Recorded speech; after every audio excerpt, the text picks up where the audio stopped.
Republik Indonesia. Seharusnya polisi tidak meneruskan sama sekali. Ini sudah terang benderang bukan tindak pidana. Apalagi memanggil terlapor buat apa? Itu kaitannya dengan pelayanan kepolisian.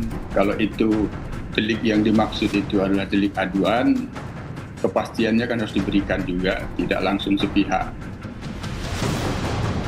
Setelah menerima laporan soal dugaan kasus penghasutan dalam materi stand-up komedi Mensrea, polisi tengah merencanakan jadwal penyelidikan. Di antaranya, memanggil pihak-pihak untuk dimintai klarifikasi.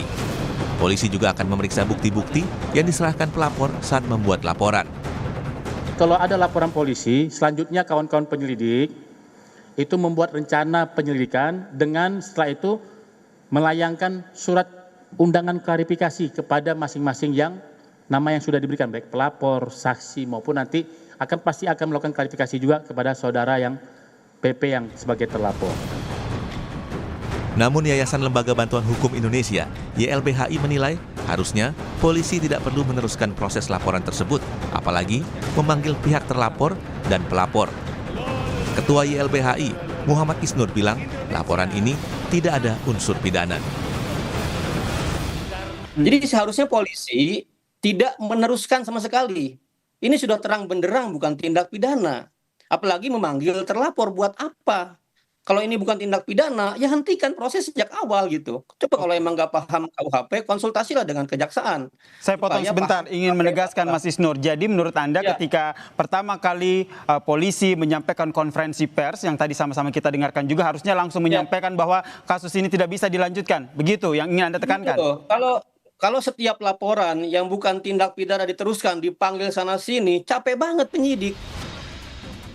Sementara itu, Kompolnas menilai memproses laporan pelapor merupakan bagian dari pelayanan polisi, sehingga tidak menimbulkan persepsi publik adanya penolakan pelayanan dari Polri. Pemeriksaan lebih untuk mengklarifikasi secara resmi soal legal standing pelapor dan adanya unsur pidana atau tidak. Dan pelayanan kepolisian, kalau itu delik yang dimaksud itu adalah delik aduan, kepastiannya kan harus diberikan juga, tidak langsung sepihak. Tiba-tiba ini ditolak nanti, jadi dipersepsikannya itu yang perlu dihindari, adanya penolakan pelayanan. Prosesnya kita dorong bahwa semua apa yang disampaikan oleh pihak pelapor itu ya diklarifikasi, termasuk apakah pelapor itu punya kedudukan hukum tidak, mengatasnamakan sebagai korban Muhammadiyah. Dan dari pihak Muhammadiyah, sejauh yang NU dan Muhammadiyah memberikan pernyataan di publik itu malah mengundang klarifikasi. Itu artinya klarifikasi untuk dimintakan klarifikasinya secara resmi. Sebelumnya, PBNU menilai pelapor tidak mewakili warga NU atau Nahdliyin. Bahkan, organisasi yang disebut sebagai korban dalam laporan polisi tidak ada di dalam organisasi NU. PP Muhammadiyah juga menyatakan hal yang sama, tidak mengenal organisasi yang tercantum dalam laporan polisi. Patut dinanti apa langkah polisi dalam menindaklanjuti laporan ini. Tim Liputan, Kompas TV.